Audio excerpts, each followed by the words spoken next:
Throughout history, there are countless examples of places or objects said to bring suffering to those connected with them, earning a reputation for being cursed. In earlier episodes, we have explored several of these stories, from infamously unlucky motor vehicles to the final resting place of a convicted murderer. In this episode, we turn our attention to the preserved remains of an Ice Age hunter, a body some believe is linked to a series of unexplained deaths. Together, these events have come to be known as the Iceman's Curse.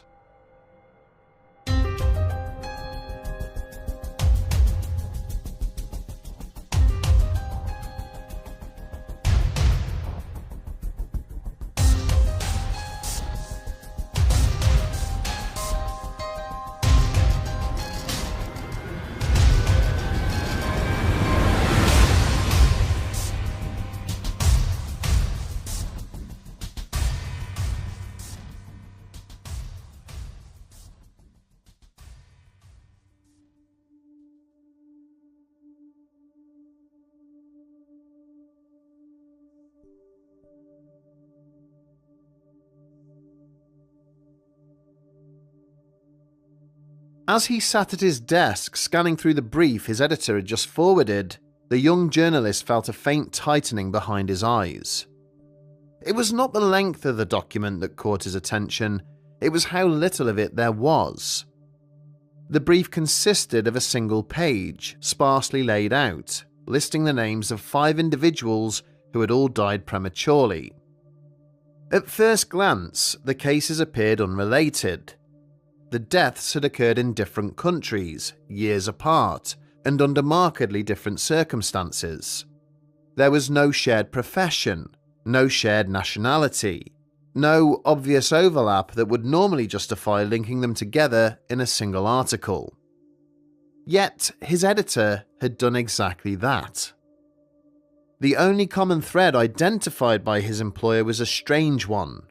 Every individual on the list had in some way been connected to the recovery, examination, or study of a set of ancient mummified human remains discovered on the Austro-Italian border. Over the next hour, the journalist began working methodically through each case. One by one, the details of the deaths drew his attention back to the same focal point: the frozen body of a prehistoric man recovered from high in the Alps. Each life on the list intersected briefly with that discovery, and then ended. As patterns began to form on his notepad, one name surfaced repeatedly. It belonged to a respected archaeologist and academic who had played a central role in the science.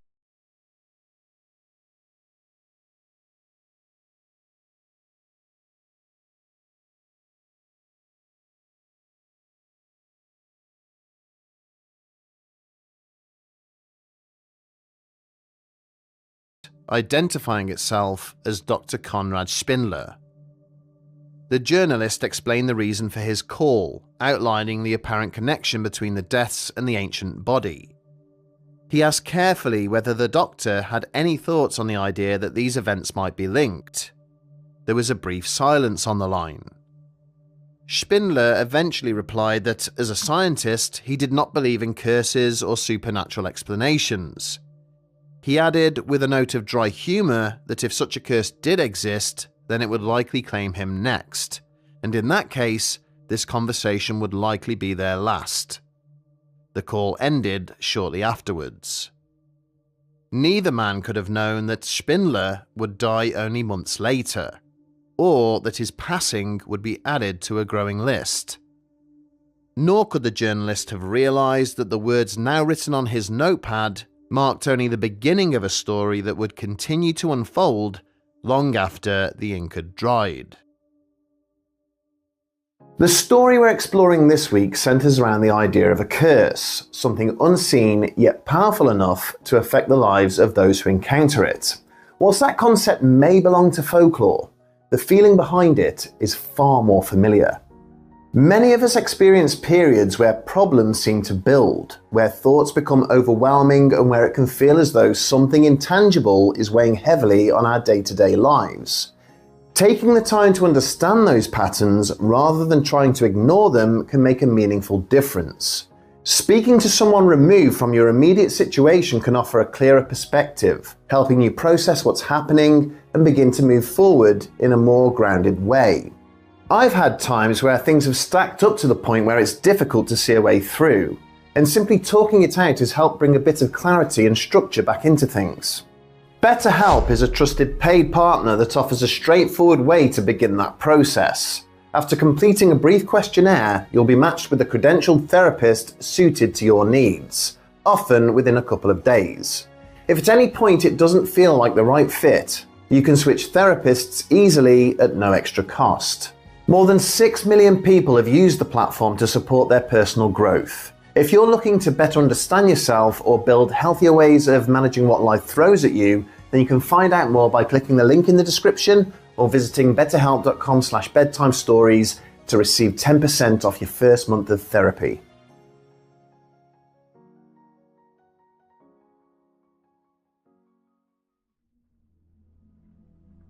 On the 19th of September 1991, 2 German tourists arrived at a police station in Innsbruck, Austria, with an unusual report.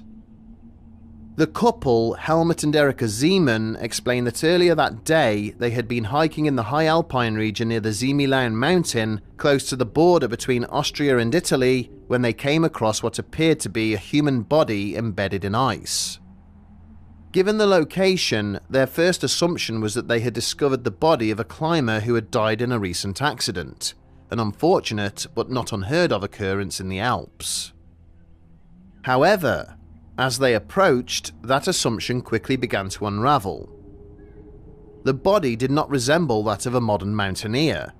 There was no contemporary climbing equipment nearby, no synthetic clothing, and no visible signs of recent disturbance.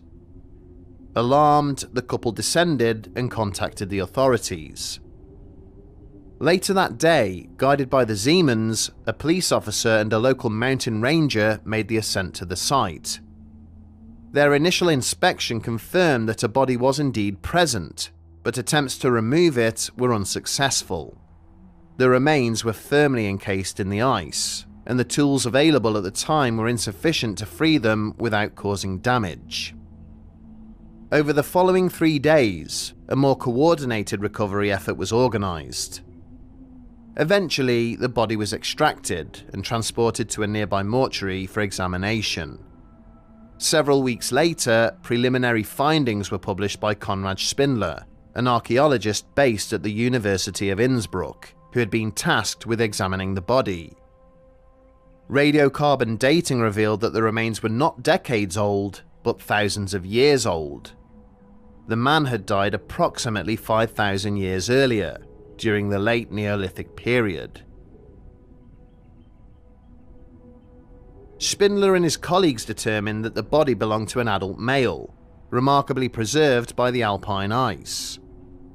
He was later given the name Ötzi, derived from the Ötztal Alps where he had been found. Further analysis began to reveal details of his life, his health, and the circumstances of his death. Ötzi had been carrying a range of tools and equipment, including a copper axe, a flint dagger, and unfinished arrows, suggesting that he had been a hunter or traveller of some status within his community. Detailed examination revealed an arrowhead lodged deep in Ötzi's left shoulder. The wound showed no evidence of healing, indicating it had been sustained shortly before death. Blood traces of individuals were also identified on his clothing and equipment, implying that he had been involved in a violent confrontation in the moments or hours leading up to his demise. As scientific papers detailing these findings began to circulate, 2 parallel developments also started to attract attention. The first was a prolonged and often bitter legal dispute over ownership of the body. Questions arose regarding whether Ötzi had been found on Austrian or Italian territory, leading to competing claims from regional authorities. The second, more unsettling development concerned a series of deaths linked, at least by association, to the discovery. In the years that followed, several individuals connected to Ötzi's recovery, study, or media documentation would die prematurely. Rainer Henn was a forensic pathologist based in Innsbruck and amongst the first specialists to be involved in examining the body recovered from the ice. He had travelled to the site alongside a broader party of scientists and officials tasked with overseeing the initial handling of the remains. In 1992, whilst engaged in a lecture tour discussing the discovery and his involvement in the examination, Henn was killed in a head-on traffic collision. He was 64 years old. Several months later, another member of the original 52-year-old mountaineer with extensive experience in the Ötztal Alps. Fritz had been responsible for escorting Henn and other pathologists to the recovery site, guiding them across hazardous terrain and remaining present as efforts were made to extract the body from the ice. Not long after Henn's death, Fritz joined a small group of climbers on a routine ascent in the same mountain. During the climb, the group was caught in an avalanche. When the avalanche subsided, the group assessed one another for injuries. Remarkably, none appeared to have been seriously harmed. All except one. Kurt Fritz had been struck directly by falling debris and was killed instantly. He was the only fatality. At this point, 2 deaths had occurred amongst individuals directly involved in the recovery of the body. Still, no formal connection was made. Accidents, after all, are an occupational risk in mountainous terrain. A year later, a 3rd death would begin to alter how the situation was perceived. Rainer Hölzel was a 47-year-old journalist who had been commissioned by police to document the recovery process. He spent 3 days in the mountains filming the extraction of the body and the surrounding efforts. With permission, he later used the footage to produce an hour-long documentary detailing the discovery and its significance. Only months after the documentary's premiere, Hölzel fell suddenly ill. Whilst out walking, he collapsed and was rushed to hospital. There, doctors diagnosed him with an aggressive brain tumour that had gone undetected until that point. Despite treatment, his condition deteriorated rapidly. He died within 3 weeks of the diagnosis. By now, 3 individuals linked by proximity to the same discovery had died prematurely. Still, it was only in retrospect that their deaths began to be grouped together. The turning point came with the death of a 4th individual, one whose association with the case was more visible, and whose passing would draw international attention. It was at this stage that journalists began to refer to the growing list not as coincidence, but as something more unsettling, a pattern that would soon be given a name. What followed would transform a sequence of isolated tragedies into what the media would come to call the Iceman's curse. In the months following the discovery on the Ziemilan glacier, Helmut and Erika Ziemann assumed that their role in recovering the body would be formally recognized by the authorities. Under South Tyrolean law, any individual who discovers an artifact or object of historical significance is entitled to compensation amounting to 25% of its assessed value.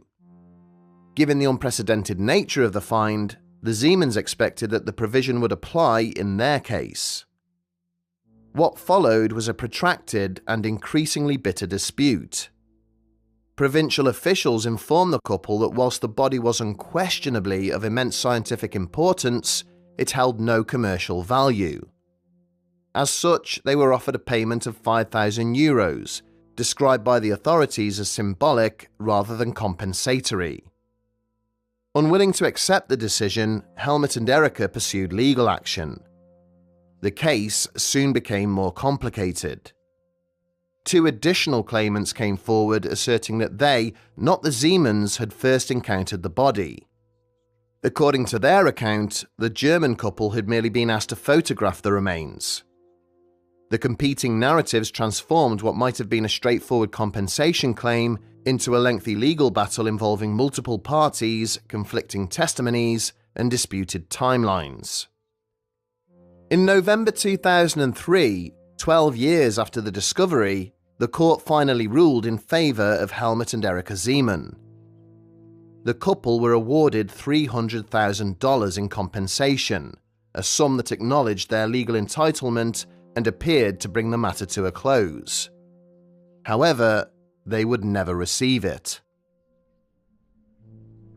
In October 2004, Helmut Zeeman set out on a hiking trip in the same mountain range where he and his wife had made their discovery years earlier.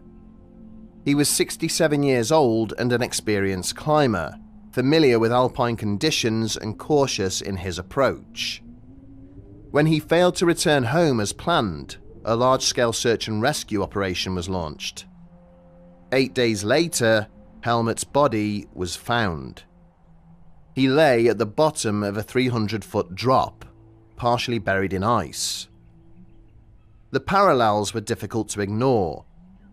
Like the Neolithic hunter he had discovered, Helmut Zeeman had come to rest frozen within the mountains. To some, the coincidence was unsettling. Within days of Helmut's recovery, another death was reported. Dieter Warnecke, the head of the local mountain rescue team who had helped locate Helmut's body, suffered a fatal heart attack. He was 45 years old and considered to be in good health. The proximity of the deaths, both in time and circumstance, drew immediate attention. The international media seized upon the growing list of deaths associated with the frozen remains. Headlines began referring openly to a curse, linking the deaths of those connected to Ötzi's recovery and study. Journalists tracked down surviving members of the research teams, asking whether they believed the ancient body carried some form of retribution. Amongst those approached was Dr. Konrad Spindler, the archaeologist who had led the initial analysis of the remains. Spindler dismissed the idea outright, describing the notion of a curse as superstition. He remarked that if such a curse was real, he would presumably be next. 4 months later, Spindler was dead. The 55-year-old scientist died from complications related to multiple sclerosis, a condition he had lived with for years. Whilst his death had a clear medical explanation, he had been managing the illness well, and its timing further fueled speculation. By this point, the pattern was firmly embedded in public consciousness. The list would grow again with the death of Tom Loy, an Australian biologist whose work had played a crucial role in reconstructing the events surrounding Ötzi's final moments. In 2002, Loy was found dead in his home in Brisbane. He was 63 years old. Officially, the deaths remained unconnected. Each had its own explanation: accidents, illness, coincidence. But whatever the causes, the shadow that formed around the discovery of Ötzi refused to fade. The idea that the dead might reach beyond the grave to punish the living is one that recurs across cultures, eras, and belief systems. It is a concept that sits uncomfortably between folklore and fear, dismissed by modern science, yet stubbornly persistent in the public imagination. Perhaps the most famous example emerged in November of 1922, when a British-led expedition uncovered the sealed tomb of the Egyptian pharaoh Tutankhamun in the Valley of the Kings.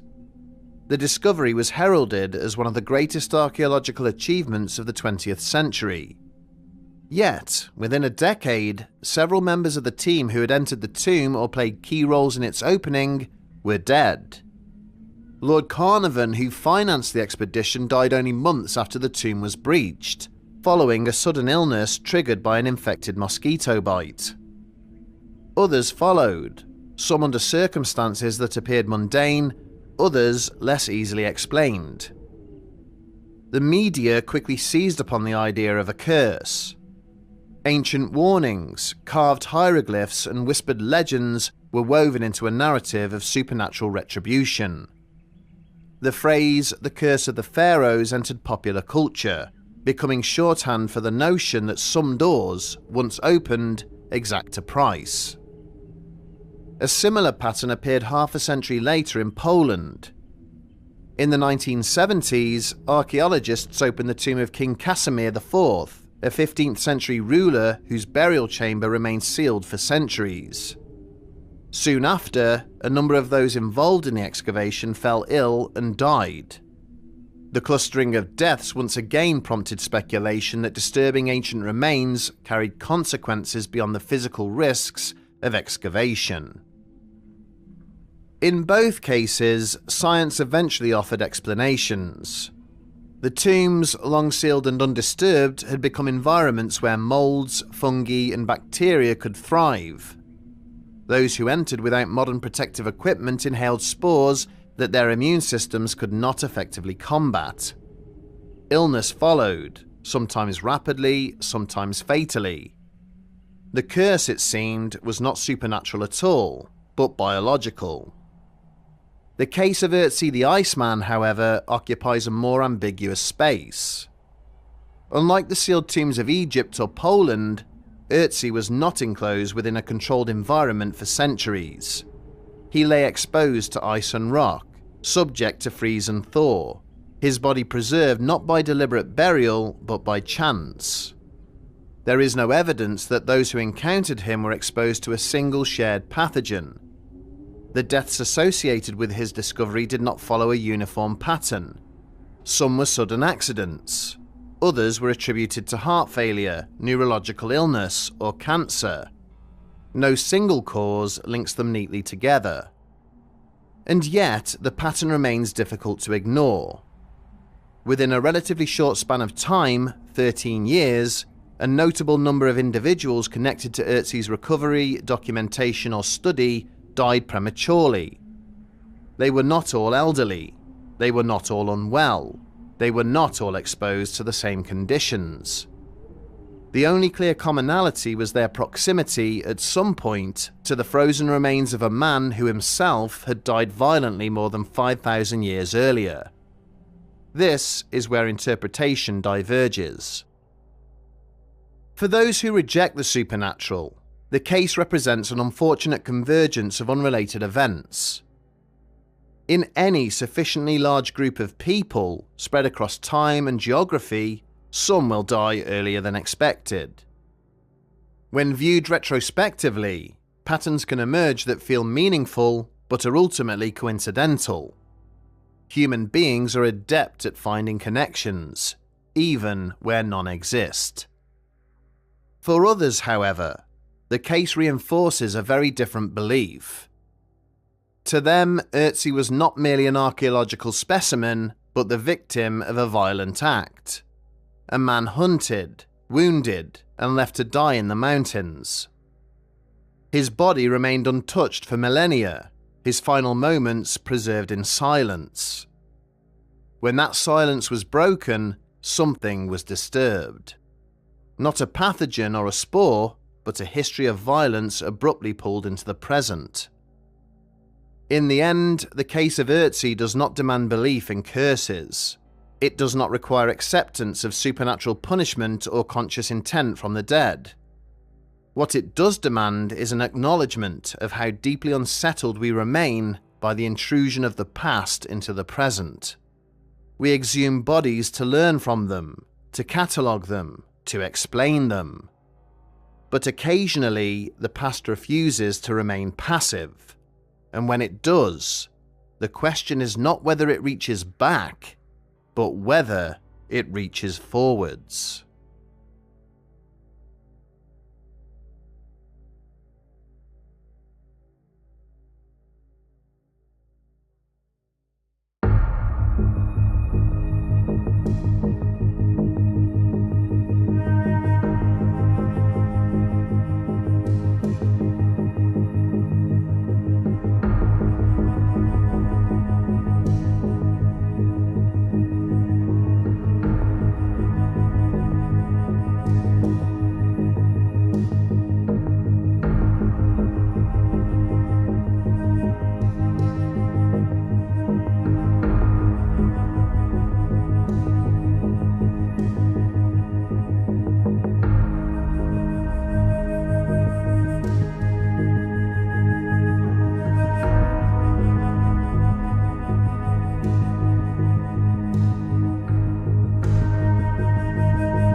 Bedtime story.